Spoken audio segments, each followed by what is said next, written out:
Paint ಮಾಡಬೇಕು. Okay, ನೀಟಾಗಿ outside ಬರಬಾರ್ದು, ಈಗ ಔಟ್ಸೈಡ್ ಬರಬಾರ್ದು. ನೀಟಾಗಿ ಇದ್ರೊಳಗಡೆನೇ ಮಾಡು. ಏನಿದು? ಏನು? ಮಾವಿನ ಹಣ್ಣು. Very good. ಮಾಡಿ. ನಿನ್ನ ಕೈಯಲ್ಲಿರೋ ಕಲರ್ ಯಾವುದು? ಹಳದಿ.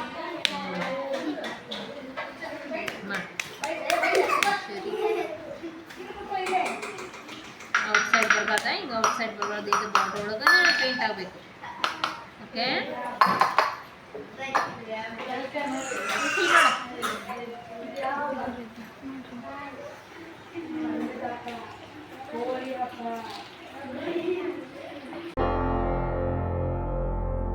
Break Free Solutions, brought to you by Project Discovery, supported by Enable India and Google.